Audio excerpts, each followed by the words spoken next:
à tous, je suis heureux de me retrouver en votre présence et je vais essayer de faire mentir Marcel Dunant en vous présentant un portrait quand même plus flatteur du cardinal Fesch. Ce portrait, je ne le fais pas tout à fait au pied levé, parce que en réalité, il est issu d'une communication que j'ai faite il y a 2 mois, un peu plus, lors d'un colloque qui s'est tenu à Lyon, Napoléon et Lyon, et dont vous trouverez le texte complet ainsi que d'autres de Jean-Pierre de Coninck, etc., dans ce recueil des actes qui vient de sortir. Hein, je l'ai eu en ma possession aujourd'hui et je vous en ai apporté des exemplaires pour ceux que ça intéresserait. J'ai fait moi-même donc cette communication sur le cardinal Fesch, et j'en ai fait une autre aussi sur un événement important, bien oublié aujourd'hui, bien oublié localement surtout, qui était la tenue de la Consulta, hein, de la République cisalpine, devenue République italienne à Lyon, hein, qui était un événement majeur dans l'histoire napoléonienne et puis aussi dans l'histoire européenne, parce que c'est la proclamation de la première République italienne. On s'imagine souvent que la République italienne, elle a été proclamée à la chute de la monarchie après la Seconde Guerre mondiale. Eh bien non, hein, c'est à Napoléon Bonaparte, hein, qu'on le doit, et il avait eu le titre de président, hein, de la République italienne, titre évidemment changé quelques années plus tard en roi d'Italie. Et vous savez que la vice-royauté, le gouvernement effectif, avait été confié à son beau-fils Eugène de Beauharnais. Mais nous sommes là pour parler d'un autre Napoléonide, d'un autre personnage de la grande saga napoléonienne, un personnage de la famille de Napoléon, aussi curieux que ça puisse paraître. Il s'agit de Joseph Fesch. Pourquoi disais-je aussi curieux que ça puisse paraître? Pour une raison très simple, ça va vous surprendre, c'est que Fesch était l'oncle de Napoléon. Il était l'oncle de Napoléon alors qu'il n'avait que 6 ans de plus que lui. Il n'avait que 6 ans de plus que lui, et ça vient tout simplement du fait qu'il y avait eu un remariage, hein, de la mère de Fesch, hein, qui était aussi, hein, la grand-mère de Napoléon, et elle avait épousé un officier balois, hein, qui était au service de la République de Gênes, puis de la France, hein, un certain Fesch, et c'est de ce Fesch, hein, qu'est né celui que nous connaissons, hein, sous le nom de cardinal Fesch. Et on a donc cette situation un petit peu extraordinaire, hein, de Fesch qui est né en 1763, alors que Napoléon, lui, apparaît, hein, 6 ans plus tard, en 1769. Et Fesch va d'ailleurs survivre à Napoléon, puisque Fesch mourra seulement en 1839 à Rome, hein, où il avait dû s'établir, en particulier, eh bien, en compagnie de sa demi-sœur, hein, Madame Laetitia, hein, la mère de Napoléon. Alors ce Fesch, c'est un cas. C'est un cas, il est tout à fait à part. Il est tout à fait à part et en même temps, il est très très méconnu. D'où ces jugements que je dénommerais volontiers un peu à l'emporte-pièce, hein, comme ceux dont Jean-Claude s'est fait l'écho tout à l'heure.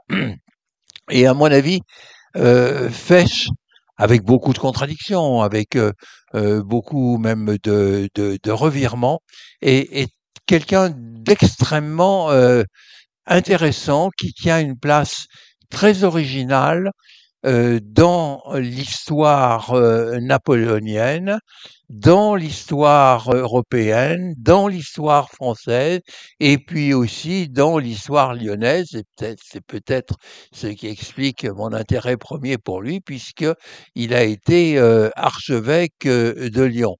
Et vous savez que les archevêques de Lyon, depuis le Moyen-Âge, ont porté le titre de primat des Gaules, et c'est justement à cause de ce titre de primat des Gaules que Fesch s'est considéré comme le patron de tout l'épiscopat français. Et d'ailleurs, Napoléon s'en est servi, ou plus exactement, a essayé de s'en servir. Mais alors, voyons un petit peu le parcours de ce personnage qui a eu une carrière pas simplement ecclésiastique. Parce que, bon, ça, vous le savez, je m'étendrai peut-être un petit peu plus tout à l'heure, Fesch a été aussi un collectionneur impressionnant de tableaux et d'œuvres d'art. Le plus grand collectionneur privé qu'on ait jamais recensé au monde. C'est quelque chose d'absolument fantastique. Alors, on verra dans quelles conditions, on verra aussi ce qu'il en a fait, ce qu'il en reste, etc. Et ça nous ouvrira d'ailleurs comment dirais-je, un aspect un petit peu inattendu de la carrière de Fesch à un moment où, il faut bien le dire, il avait complètement oublié, et je suis gentil, l'état ecclésiastique, ce qui ne va pas l'empêcher de rebondir par la suite. On va voir ça. Alors, notre Fesch, au départ, c'est un petit Corse. C'est un petit Corse comme tous les autres. C'est un petit Corse qui est bien sûr dans le clan Bonaparte. Et il est tellement dans le clan Bonaparte que lorsque Napoléon et Joseph sont emmenés par leur père en France pour suivre une formation générale et puis surtout militaire, eh bien, Fesch, qui a 6 ans de plus que Napoléon, Fesch fait partie du voyage. Pourquoi? Eh bien, parce que Fesch est destiné à l'état ecclésiastique et qu'il est envoyé au séminaire d'Aix-en-Provence, qui était la grande institution de formation presbytérale la plus proche de la Corse. Et ils sont partis ensemble, mais le père de Napoléon a laissé Fesch à Aix, et donc c'est comme ça que Fesch n'est jamais venu jusqu'à Valence. Fesch n'a jamais mis les pieds à Valence, sauf erreur de ma part, mais bon, là, j'aimerais qu'on me donne des preuves d'un éventuel ultérieur passage, alors que, le père va emmener ses 2 fils, nous le savons, un petit peu plus haut, Brienne et puis tout le reste. Et notre Fesch fait donc des études ecclésiastiques à Aix-en-Provence. Et Fesch, qui est plutôt un personnage, malgré les foucades qu'il peut avoir, malgré quelques colères, mais qui est quand même quelqu'un de plutôt généreux et bienveillant, conservera toute sa vie un bon souvenir de son passage à Aix-en-Provence. Il en a, je ne résiste pas au plaisir, de vous lire un petit peu ce qu'il en dira sur les conditions de vie matérielle. On déjeunait avec du bon pain et un verre de vin. À dîner, une soupe, 4 ou 5 onces de bouillie, un fruit, un quart de bouteille de vin. Le soir, petit séminaire, on donnait à goûter un morceau de pain et de l'eau. Le souper du soir consistait en une carbonade ou un rôti et un fruit avec le quart d'une bouteille de vin. Vous voyez ça, le vin, oui, alors là, ça coulait. Les jours de promenade, rien de plus que les autres jours, si ce n'est une salade au souper. Ça devait être vigorant, une salade au souper. Là on devait doubler la ration de calories. J'ai vécu 7 ou 8 ans de cette manière. Et là, une remarque très intéressante. Et j'ai toujours observé qu'il n'y avait de plaignants que parmi ceux qui étaient bien plus mal chez eux. Ça fait, c'est une remarque que d'autres ont eu l'occasion de formuler dans des situations assez semblables. Alors donc, Fesch est ordonné prêtre d'ailleurs quand il est à Aix, et puis il revient en Corse. Il revient en Corse où il a une place qui l'attend. Eh oui, quand même. Pourquoi? Ben parce qu'il y avait vous savez, l'oncle Lucien, hein, qui était archidiacre dans la famille Bonaparte, et il est promis à lui succéder. Il est promis à lui succéder, et effectivement, Fesch va se retrouver grand vicaire, comme on disait à l'époque, de l'évêque d'Ajaccio. Il se retrouve grand vicaire de l'évêque d'Ajaccio, mais bon, là, on arrive à une période assez troublée pour l'Église comme pour le reste, c'est-à-dire c'est la Révolution, avec, sur le plan ecclésiastique, la promulgation de la constitution civile du clergé. Vous savez, cette constitution civile du clergé, qui a été votée par l'Assemblée nationale, sans demander d'ailleurs son avis au pape, ce qui a évidemment engendré quelques petits problèmes, parce que cette constitution civile du clergé exigeait un serment de fidélité à l'époque, comme on disait, à la Constitution, à la nation et au roi, mais on parlait plus du pape. On parlait plus du pape. Alors en France, bon, bien sûr, on a toujours été dans l'Église assez gallican, c'est-à-dire qu'on défendait les libertés traditionnelles de l'Église de France. Mais enfin là, mettre le pape comme ça de côté, bah, ça a créé des problèmes. Ça a créé des problèmes, et des problèmes qui sont allés s'aggravant, parce que si au début il n'y avait pas une grande animosité à l'égard de l'Église, ensuite, vous le savez très bien, au cours de la Révolution, ça s'est accru. Mais enfin, toujours est-il que Fesch, il prête le serment. Il prête le serment. Il prête le serment, mais là, j'ai été très frappé, et vous allez avoir droit encore à une citation, c'est que lorsqu'il prête le serment, il précise cela. Nous n'aurions de remords de conscience qu'au moment où la religion et les dogmes de la foi seraient attaqués. Alors, nous serions inébranlables, même en présence des puissances séculières, pouvoir civil, on dirait aujourd'hui. Alors, nous donnerions au peuple l'exemple de maintenir la foi de ses pères, que nous confirmerions de notre sang. C'est beau, une belle envolée, et qui montre donc qu'en fait, bon, il veut bien prêter serment à la constitution civile du clergé, mais enfin, il faudrait quand même pas aller trop loin, et il n'entend certainement pas se séparer du reste de l'Église catholique. Et pourtant, c'est ce qui va se passer, mais d'une manière un peu inattendue. D'une manière un peu inattendue, et qui est liée à la situation familiale et politique environnante.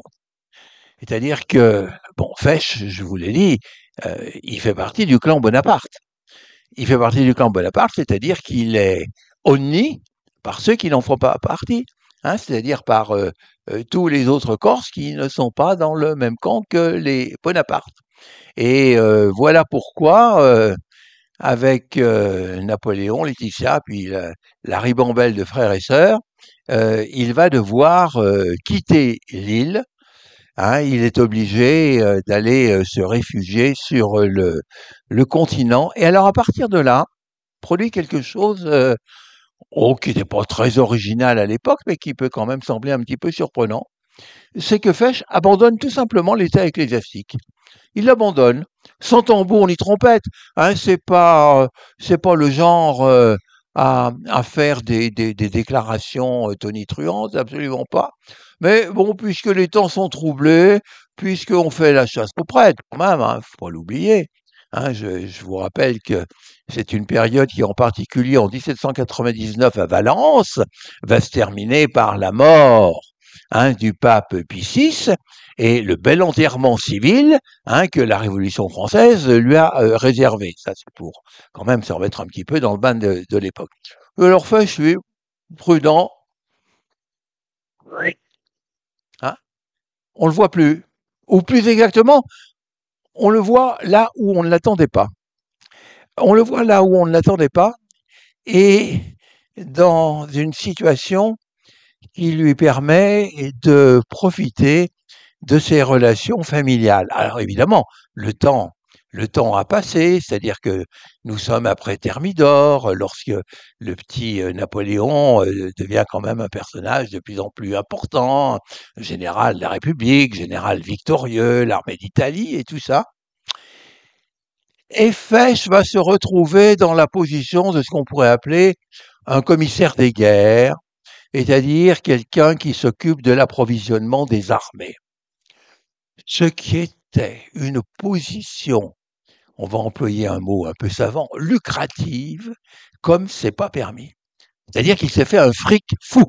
Voilà, hein, pour parler en langage plus clair, c'est ça. Un Fesch s'est fait un fric fou.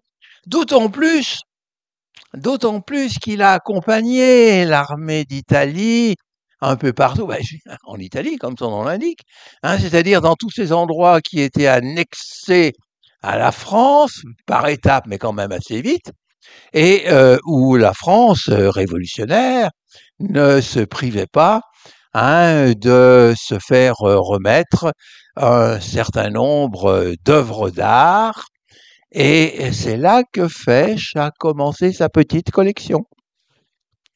C'est-à-dire que Fesch a accumulé des tableaux pour la République française, mais aussi pour lui.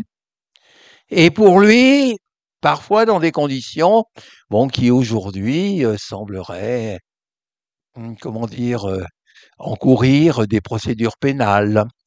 Hein, c'est-à-dire que euh, on donne l'exemple du grand-duc de Toscane, qui est le plus connu, qui était un des grands souverains de la maison d'Autriche qui était là. Et le grand-duc de Toscane aurait enlevé lui-même un certain nombre des tableaux magnifiques du palais Pitti à Florence pour les remettre personnellement à Fesch. Sous-entendu, écoute, hein, on te donne ça, tu vas pas trop nous en réclamer maintenant.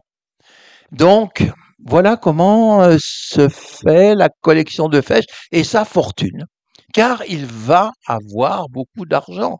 Hein, et puis, sa position de commissaire des guerres, commissaire d'approvisionnement, etc., a énormément favorisé, hein, toutes sortes de transactions sur lesquelles, honnêtement, on n'a pas énormément de relations, de relations d'écrits qui relatent ce qui s'est passé à ce moment-là, mais on suppose que ça a été quand même extrêmement bénéfique, hein, pour Joseph Fesch. Alors, notre Fesch, c'est l'époque où Bonaparte s'installe à Paris, après Brumaire, et qu'est-ce qu'il fait Fesch? Il s'installe avec sa sœur dans un bel hôtel particulier à Paris, et il vit en bon bourgeois parisien.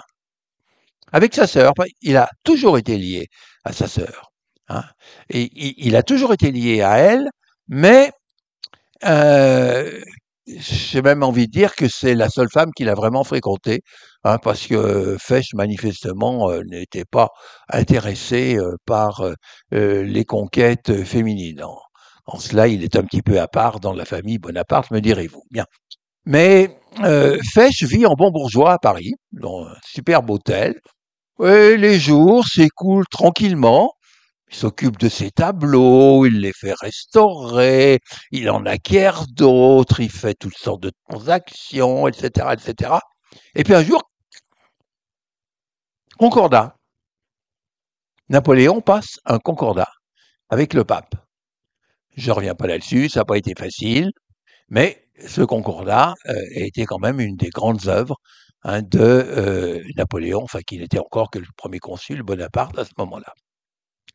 Et alors, Bonaparte, qui n'hésitait pas sur les moyens, ni sur les buts, ni sur les moyens, décide de profiter du concordat, non seulement pour ramener la paix religieuse en France, et ça c'est ce qui a été surtout perçu par l'opinion publique à cette époque, mais aussi pour réorganiser l'Église de France, et la réorganiser à sa manière.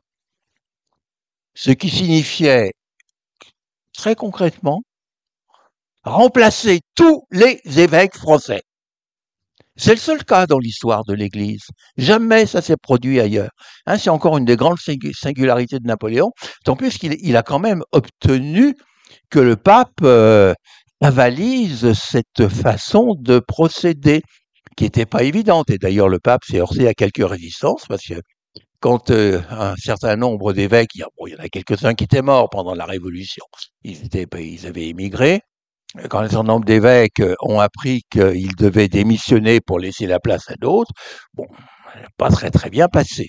Hein. Et puis il y avait aussi les évêques qu'on appelait constitutionnels, hein, c'est-à-dire ceux qui représentaient le clergé, hein, qui avaient prêté serment à la constitution civile du clergé. Et donc nous avons des dizaines et des dizaines d'évêques qui sont balayés, démissionnent, ou s'ils démissionnent pas, ben on fait comme s'ils avaient démissionné, on s'occupe plus d'eux. Et on fait une nouvelle église.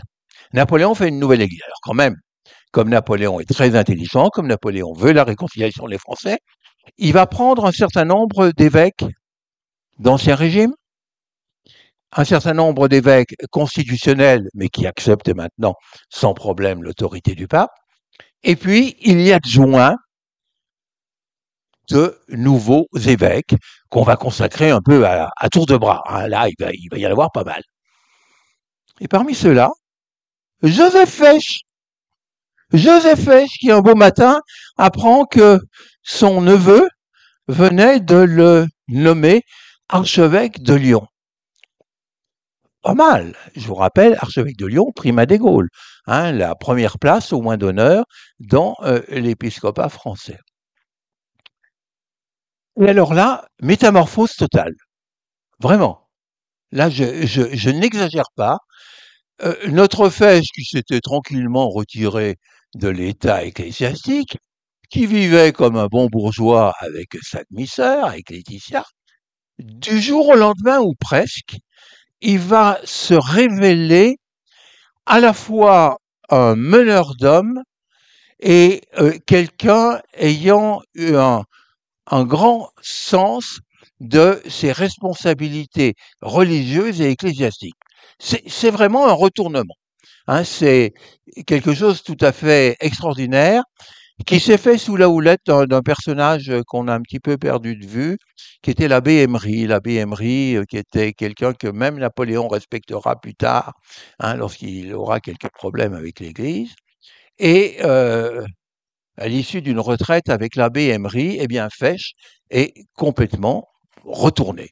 Il est complètement retourné et il devient et va rester jusqu'à sa mort quelqu'un d'un grand sens d'irresponsabilité religieuse, comme je viens de le dire, et qui en même temps va remplir ses devoirs avec beaucoup d'applications, beaucoup d'entre-gens, à un point tel, et ça je le développerai dans quelques instants, qu'il en viendra à s'opposer à son impérial neveu. Toujours est-il donc que Fesch devient archevêque de Lyon et qu'il est envoyé dans la ville pour l'administrer. Tout ça se déroule en quelques semaines et quelques mois. Hein, nous sommes à la fin de l'année 1802, au début de l'année 1803. Et Fesch, très vite, prend conscience de la situation du diocèse de Lyon et se met à le réorganiser alors qu'il est encore à Paris. Et ça fait partie véritablement de ce qui constitue un motif d'étonnement quand on regarde la façon dont il s'est comporté. Hein, cet homme, qui avait été juste un temps, il était jeune, un grand vicaire, l'évêque d'Ajaccio, mais enfin bon, Ajaccio, c'est pas le premier diocèse de France, il prend en main ce diocèse qu'il ne connaît pas, où il n'a pas mis les pieds, et il se met à le réorganiser. Alors comment cela a-t-il été possible? Mais c'était possible pour plusieurs raisons. J'en vois deux. La première, c'est parce qu'il a su s'entourer justement de grands vicaires, vicaires généraux, comme on ira par la suite, d'une très grande qualité, qu'il va habilement choisir dans le clergé réfractaire, celui qui était resté fidèle au pape, et dans le clergé constitutionnel.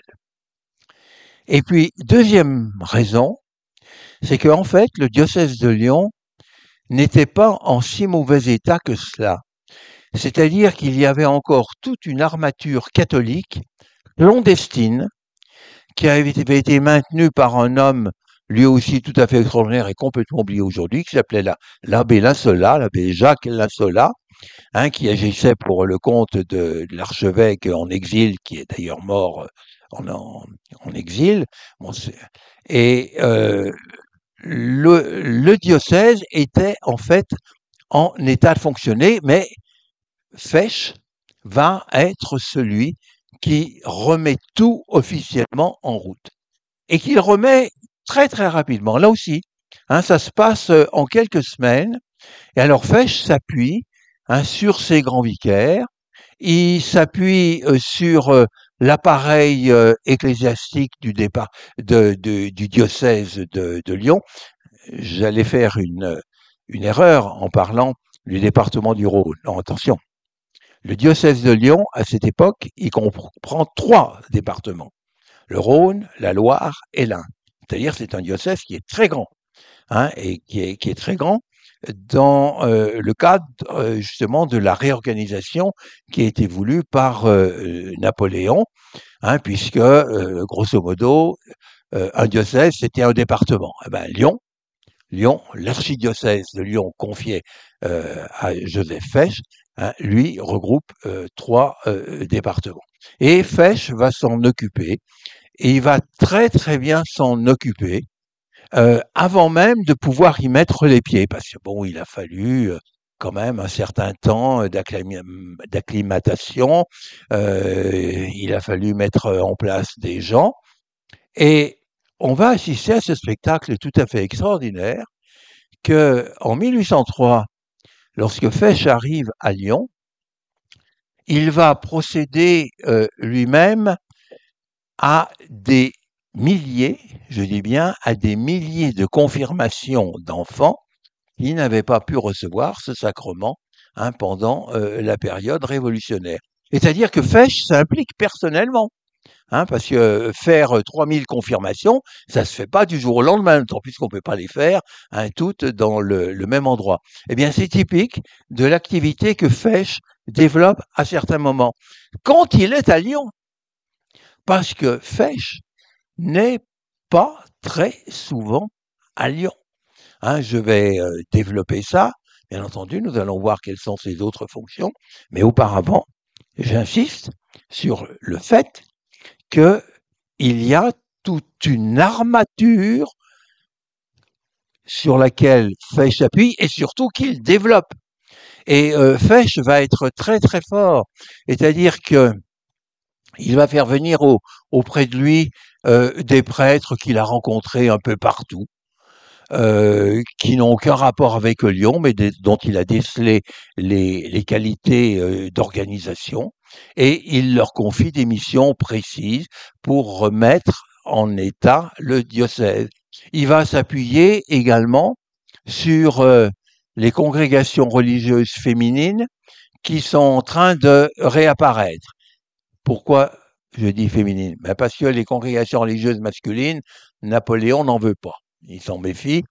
Et les religieuses féminines sont autorisées par l'empereur, oui, à condition qu'elles se consacrent à l'éducation, aux vieillards, aux malades, etc.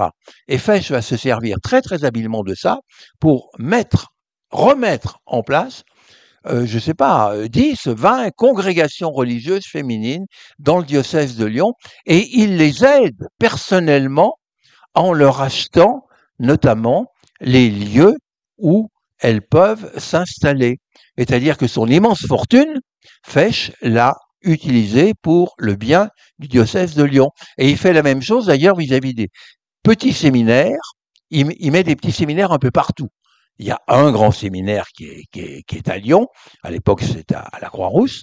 Hein, et puis, il y a des petits séminaires un peu partout qui sont éparpillés à droite et à gauche. Et bien souvent, c'est Fesch qui achète des propriétés et fait construire les bâtiments de ces séminaires.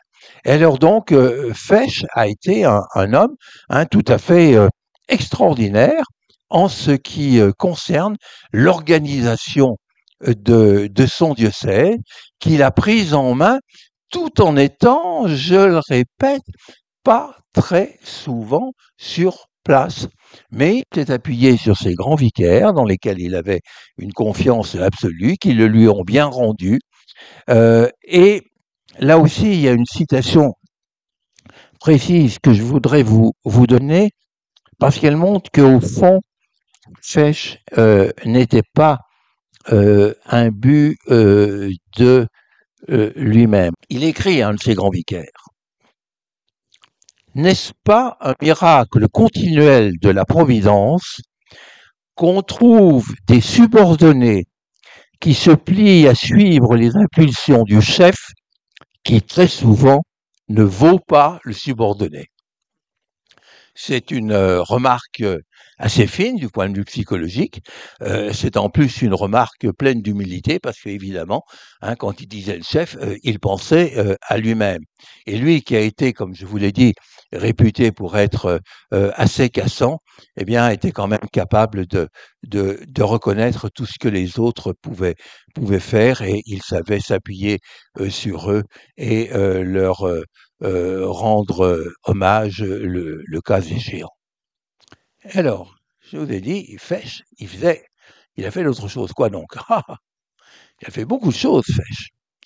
Passons sur le fait qu'il a été nommé sénateur de l'Empire. Ça, c'était quelque chose d'automatique. On aura à peu près le même système à l'époque de Napoléon III. Les cardinaux, on les fait sénateurs. Bien. Mais c'est surtout parce que Fesch exerce deux grandes fonctions, une à la cour impériale, l'autre à l'étranger. À la cour impériale, il est le grand aumônier de l'Empire.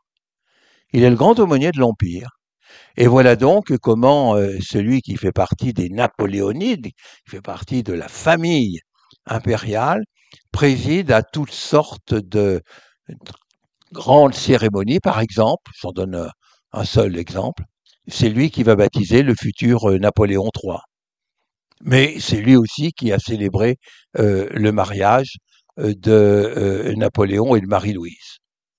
Entre parenthèses aussi, ça a été lui qui, la veille du sacre, a régularisé la situation de Napoléon et Joséphine, qui n'étaient pas mariés religieusement.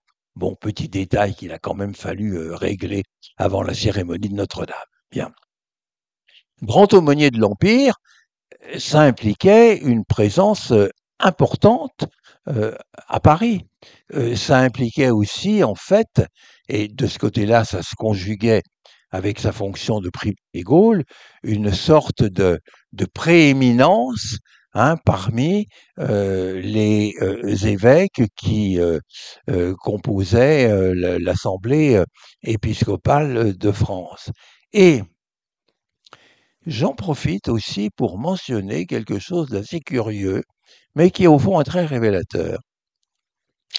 C'est qu'à un certain moment, à la fin des années 1800, nous sommes en 1808-1809, le siège épiscopal de Paris devient vacant, le vieux cardinal de Bellois meurt enfin. Je dis meurt enfin parce que quand le cardinal, quand Monseigneur Bellois avait été nommé à Paris, on s'est dit, oh là là, bon, vu son âge, il va bientôt passer de vie à trépas et on pourra y nommer quelqu'un. Il a fallu attendre quand même pas mal de temps.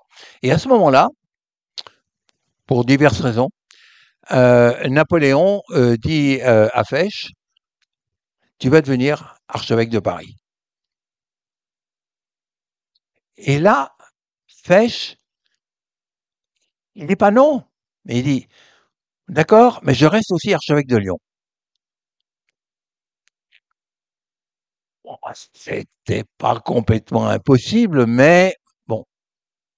Il y avait d'ailleurs, peu de temps auparavant, eu un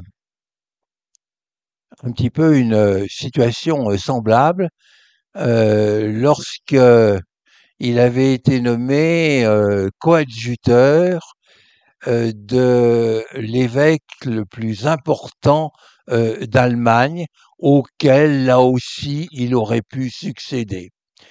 Mais en réalité, Fesch était tellement attaché à son siège lyonnais qu'il a sacrifié tout le reste. En plus, bon, c'était aussi l'époque où il y avait les problèmes avec le pape, hein, dont je vais parler dans quelques instants. Mais il reste à voir, parmi les occupations de Fesch, une autre importante et qui se situe en dehors de la France. C'est que Fesch a été nommé ambassadeur de France près le Saint-Siège. Lorsque le Concordat a été signé, évidemment, il a été décidé d'établir des relations diplomatiques entre la France, consulaire à l'époque, puis impériale, et puis ce qu'on appelle aujourd'hui le Vatican et qu'on dénommait le Saint-Siège à l'époque. Et Fesch est nommé ambassadeur à Rome. Et Fesch va aller à Rome. Alors, vous vous rendez compte? Notre archevêque de Lyon, qui est souvent à Paris, qui est souvent à Rome, il n'est pas souvent à Lyon. Mais c'est quand même pour ça que j'ai tenu à commencer par vous exposer tout ce qu'il a fait à Lyon, parce que malgré tout, c'est réel. Et puis, très franchement, je crois que vraiment, c'était ce qui lui plaisait le plus. Hein, c'était ce pourquoi il se dévouait et il tenait, hein, véritablement à ce diocèse. Mais bon, à Rome, il l'a été pendant plusieurs années. Il l'a été pendant plusieurs années. Bon, c'était pas très compliqué. Tout au moins, c'était pas très compliqué tant que Napoléon s'entendait avec Pie VII, ce qui n'a quand même pas duré très très longtemps. Et pour la petite histoire, je préciserai que lorsqu'il a été nommé à Rome, Fesch a eu comme secrétaire d'ambassade, mais bon, secrétaire d'ambassade, c'était un poste quand même élevé, quelqu'un dont on parlait beaucoup dans la France du début des années 1800, qui était un certain François-René de Chateaubriand. Chateaubriand, l'auteur du Génie du christianisme. Cet homme qui avait eu une certaine admiration pour Bonaparte, et puis qui ensuite va complètement se détacher de lui après l'exécution du duc d'Enghien. Et alors là, ça n'a pas du tout marché entre Fesch et Chateaubriand, à un point tel que, au bout de quelques mois, Fesch a exigé, hein, que Chateaubriand retourne à Paris, après avoir une fois expliqué que Monsieur Chateaubriand était suffisamment instruit pour signer des passeports, mais qu'il fallait pas leur demander plus. Bien. Là, vraiment, incompatibilité totale d'humeur. Il n'empêche, donc, Fesch est ambassadeur à Rome.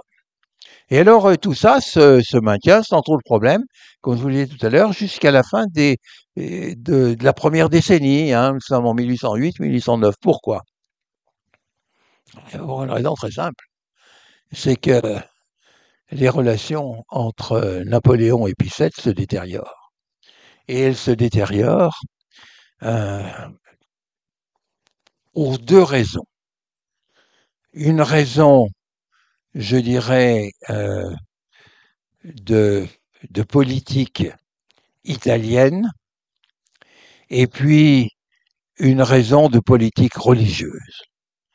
La raison de politique italienne, c'est que Napoléon en Italie essayait d'avancer de plus en plus. Parce qu'il avait beau s'être fait proclamer et même sacré roi d'Italie à Milan en 1805, il y avait une bonne partie d'Italie qui lui échappait encore. Certes, le Piémont avait été annexé, certes, les principautés, hein, du côté de la Toscane, de Modène, de Lucques et tout ça avaient été rattachés à la France, mais il y avait encore le royaume de Naples qui était indépendant, même si au bout de quelque temps, on va réussir à le mettre dans l'escarcelle napoléonienne via Murat, hein, qui va devenir roi de Naples à la place du Bourbon des deux Siciles qui régnait là-bas. Et puis, il y avait également Mais le Bourbon des deux Siciles, lui, va s'établir en Sicile et la Sicile ne sera jamais contrôlée par Napoléon. De même que la Sardaigne ne sera jamais contrôlée par Napoléon, hein, puisque la dynastie piémontaise s'est réfugiée là-bas. Il n'empêche, Napoléon voulait justement s'établir de plus en plus en Italie. Et un jour, il a considéré que bon, finalement, le pape n'avait rien à faire, hein, de ses possessions, puisqu'il y avait les États du pape. Hein, je vous rappelle, le Saint-Siège, c'était les États pontificaux. Alors des États pontificaux qui n'étaient pas très très grands, mais enfin quand même, hein, qui dans le milieu de la botte et sur la côte du côté d'Ancône et tout ça, hein, représentaient quelque chose. Eh bien, Napoléon va un jour décréter, hein, que les États pontificaux n'existent plus et sont réunis à l'Empire français.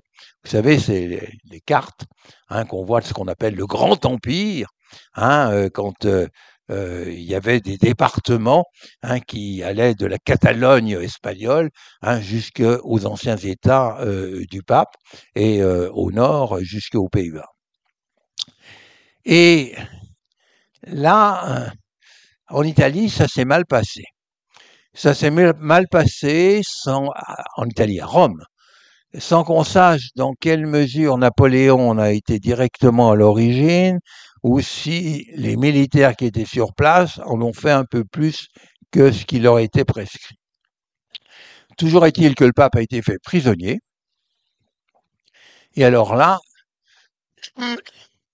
le monde catholique a cru voir recommencer ce qui s'était passé à l'époque du pape Pie VI, hein, celui qui était mort à Valence après avoir été trimballé prisonnier un peu partout. Car Pie VII, lui aussi, va être transporté un peu partout, notamment à Savone, hein, où il n'a plus du tout de pouvoir politique. Et alors, comme il n'a plus de pouvoir politique, eh bien, le pape va se réfugier en quelque sorte dans la seule arme qui lui reste, qui consiste à faire, on peut y un terme un peu contemporain, à faire la grève des nominations épiscopales dans l'Empire français. C'est-à-dire que toutes les fois que Napoléon va proposer un nouvel évêque, parce qu'il faut remplacer quelqu'un qui est mort, etc., eh bien le pape va dire non, non, tant que ma situation à moi ne sera pas réglée. Pie VII était un homme qui était extrêmement accommodant, il l'avait bien montré lors du Concordat, mais il y avait quand même des limites, hein, qui ne devaient pas être franchies. Et en réponse à cela, et c'est là où nous tombons sur un aspect un peu plus religieux, Napoléon s'est mis en tête de se passer, du, du pape dans l'organisation de l'Église. Ce qui est quand même pas très, très, très, très facile. Alors, il a essayé d'imposer ses évêques, mais les évêques étaient assez mal reçus quand ils arrivaient quelque part, et puis ils n'avaient pas ce qu'on appelle, en termes religieux, l'investiture canonique, hein, c'est-à-dire l'accord du pape pour exercer leur fonction épiscopale. Et alors Napoléon a concocté un truc. Il a dit, bon ben, on va dire que si le pape refuse à 3 reprises de donner l'institution canonique à mes nouveaux évêques, eh bien on se passera de lui et on réunira un certain nombre d'évêques, les évêques métropolitains, c'est-à-dire ceux qui étaient à la tête des grandes provinces ecclésiastiques, eh bien les évêques métropolitains prendront la décision.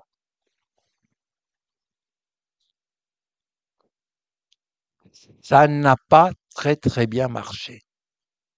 Au début, Napoléon a essayé de faire ça assez calmement, et puis après un peu plus, et alors il s'est mis en tête d'organiser un concile. Quand on est Napoléon, c'est normal, on peut faire un concile. Après tout, l'empereur Constantin convoquait bien les conciles au début du christianisme. Donc, il convoque un concile à Paris, et il charge Fesch de présider le concile.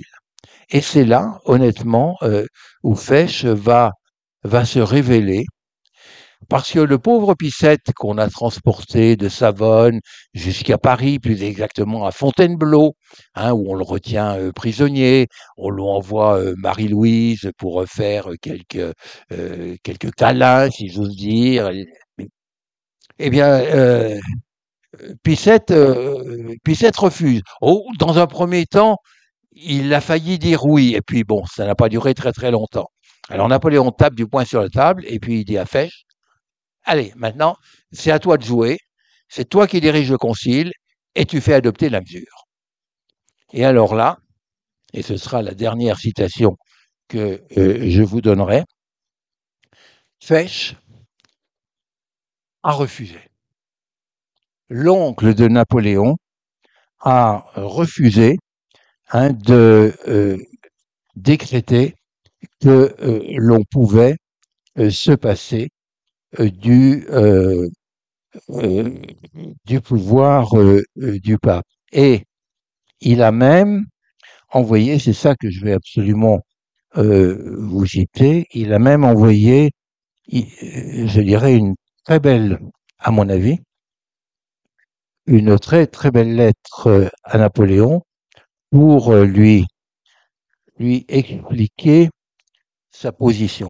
Nous sommes en juillet 1811, le concile a été un échec et Fesch s'en explique auprès de Napoléon.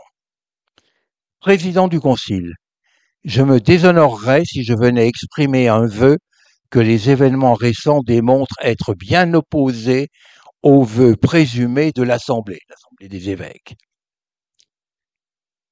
Je ne puis mentir à ma conscience. Si je signais cette adhésion, on ne manquerait pas de me calomnier comme un homme qui s'est joué du concile. Je me rendrais dorénavant parfaitement inutile à votre majesté en me déconsidérant devant le monde. Je dois agir d'après les règles et lois de l'Église. Personne ne dirige ma conduite. J'espère que votre majesté voudra bien croire que ma conscience et mon honneur m'ont impérieusement et uniquement guidé dans cette circonstance. Ces propos de Fesch me semblent extrêmement intéressants parce que d'un côté, bon, il met en avant ce que sa conscience lui dicte, mais en même temps, il a une réflexion très politique. Il dit, à partir du moment où j'avaliserai cette situation, plus personne ne me ferait confiance et donc je ne pourrai plus rien faire pour vous. Hein, pour toi, mon oncle bien-aimé, hein, je deviendrai quelqu'un de totalement inutile. Alors vous pensez bien que l'affaire s'est mal terminée et Napoléon a dit à Fesch, tu retournes à Lyon, hein, et puis tu m'embêtes plus avec ça. Alors il l'a plus embêté, mais il ne l'a plus aidé non plus. Et les questions qui étaient en suspens à ce moment-là vont le rester malheureusement hein, jusqu'à la fin de l'Empire. Et vous savez que c'est seulement à la fin de l'Empire hein, que Napoléon permettra à Picette de regagner Rome. Et Fesch. Eh bien Fesch, lui aussi, il va regagner Rome. Il va regagner Rome, mais pas du tout comme ambassadeur, mais comme exilé. Parce qu'à partir du moment où Napoléon tombe, première abdication en 1814, deuxième abdication en 1815, eh bien, Fesch est considéré comme un personnage qui ne peut plus exercer de responsabilité, même dans l'Église de France, car c'est, pour reprendre le terme dont je me suis servi, un napoléonide, c'est quelqu'un de la famille de Napoléon. On ne sait pas d'ailleurs qu'il s'est opposé à Napoléon, mais on n'en veut plus. Et donc, Fesch va partir en exil à Rome, hein, où il mourra en 1839, vivant dans un palais hein, qu'il avait acquis à Rome, pas très loin évidemment de sa chère sœur, hein, Madame Laetitia, hein, avec laquelle il a toujours conservé de très très bons rapports. Fesch va essayer de continuer à gouverner le diocèse de Lyon de l'extérieur. Au début, ça va se faire un petit peu, puis petit à petit, hein, les papes successifs vont lui retirer ses pouvoirs. On va pas lui retirer son titre d'archevêque de Lyon, ça c'est pas possible, mais on lui retire ses pouvoirs. Il y a un administrateur qui sera nommé à sa place et le diocèse de Lyon n'aura donc plus de rapport avec Fesch et lui terminera donc sa vie à Rome au milieu de ses collections de tableaux, s'efforçant de venir en aide à Napoléon, à Sainte-Hélène, etc., etc.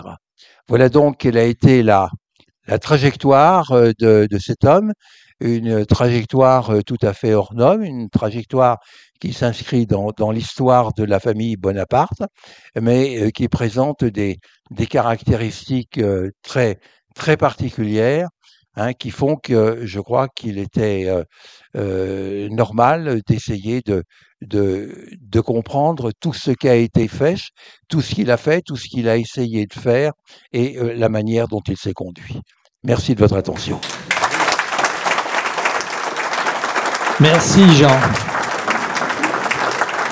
C'est vrai qu'il y a beaucoup de facettes méconnues du personnage qu'on découvre avec un grand intérêt. On a une deuxième gravure qui représente, c'est un courrier manuscrit donc de Fesch aussi, c'est intéressant de le voir.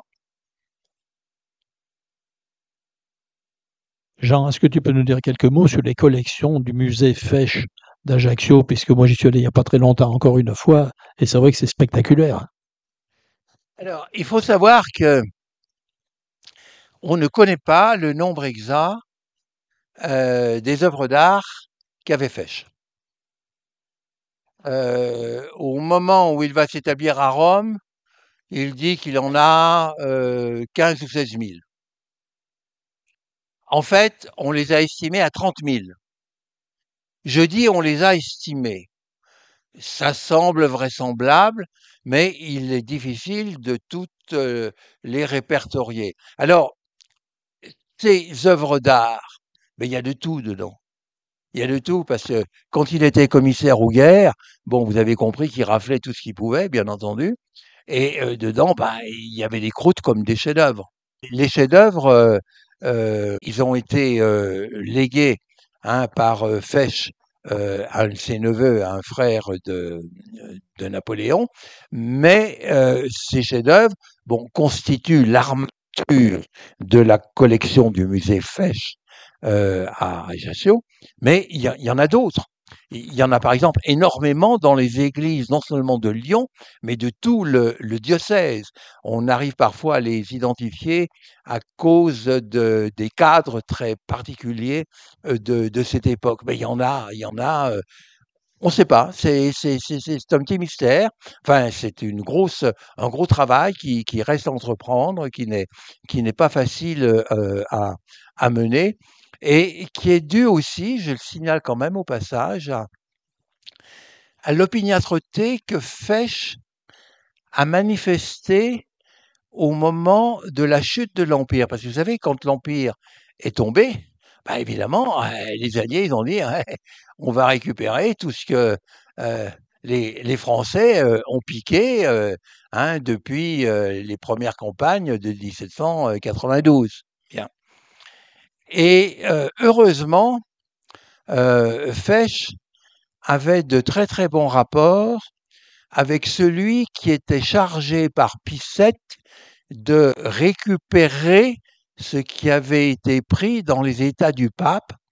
Et ce personnage, c'était Canova. C'était le grand sculpteur Canova, vous savez, celui qui a fait Pauline et des tas d'autres.